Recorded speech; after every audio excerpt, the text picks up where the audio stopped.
In all of the British dependencies, these organizations, the front groups, were called the Royal Institute for International Affairs.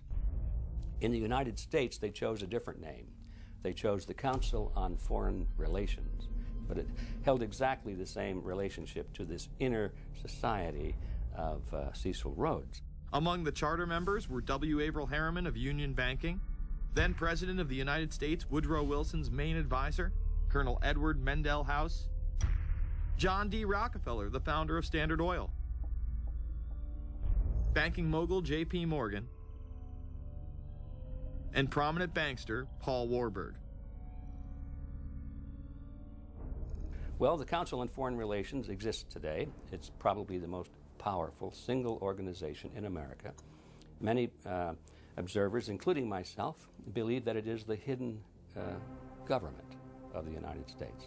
These people are not elected to office, and most Americans don't even know who they are.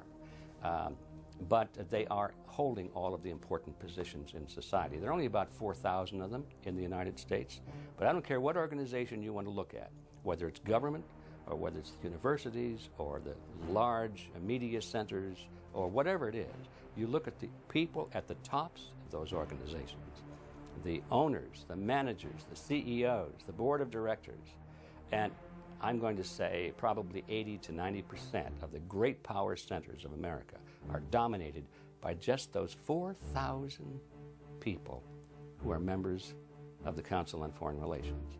Throughout its history, it would contain extremely influential and powerful individuals in finance, business, media, and politics. Former presidents of the United States include Richard Nixon, Gerald Ford, Jimmy Carter, and William Jefferson Clinton. Currently, Barack Obama claims not to be a member, but has spoken in front of the Council and has had his writings published in the Council's magazine, Foreign Affairs. It's been reported that you and your wife are in the globalist CFR, which is a Council on Foreign Relations. I'd like to know if that is true. Well, first of all, I'm not the Council on Foreign Relations. I don't know if I'm a official member. I've spoken there before. It basically is just a forum where a bunch of people talk about foreign policy, and so there's nothing. There's no official membership. I don't have a card or, a special handshake or anything like that. Now, why is that important? It's important because the avowed purpose of the Council on Foreign Relations is to create a new world order, a global government based on the model of collectivism. And that includes the elimination of the United States as a sovereign nation. That's why it's important. The people running this country are determined to destroy it.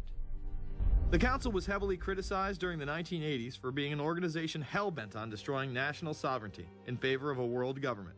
So many of its members hid their association with the organization. Dick Cheney had this to say in response to a question by David Rockefeller, who became the CFR's youngest director in 1949 and was chairman of the board from 1970 to 1985. He remains an honorary chairman to this day. It's good to be back at the Council on Foreign Relations. As Pete mentioned, I've been a member for a long time and was actually a director for some period of time. I never mentioned that when I was campaigning for re-election back home in Wyoming. Now, you are the president of the Council on Foreign Relations, all right? Yes, sir. You guys toy with countries of the world like toys, don't you? You're like the Illuminati, you're the Masons, you control everything, don't you? That's the rap on you guys. What's so interesting now, though, is who's on the chessboard. It's the toys, if you will, are a lot more than states. Notice that Mr. Haas does not deny that the CFR has massive control over the geopolitical arena, and instead tries to focus on the separate entities outside of nation-states. Current Secretary of State Hillary Clinton also reveals the importance of the CFR here. But it's good to have an outpost of the Council right here down the street from the State Department. We get a lot of advice from the Council, so this will mean I won't have as far to go to be told what we should be doing and how we should think about the future. You have these private groups that are run and created by the elite, by the ultra-rich, wealthy families that have been manipulating global markets from behind the scenes for generations. They create these private groups that then feed information to the government, to senators, to congressmen, their recommendations, their policy papers, what they think should happen. And it's fascinating because if you actually read what it is that they're doing, the recommendations that they make, they're very able to get them put in place.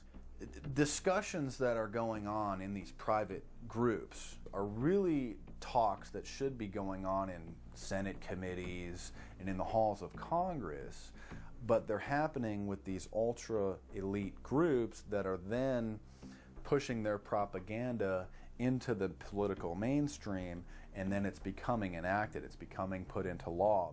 Still not convinced the CFR is promoting a new world order? Listen to what Leslie Gelb had to say upon leaving the New York Times to chair the organization as its president in 1993.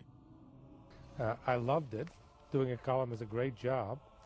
I'm going to an equally great but different job, and in a way a job that caps everything I've been doing in my life, in government and academia and in journalism.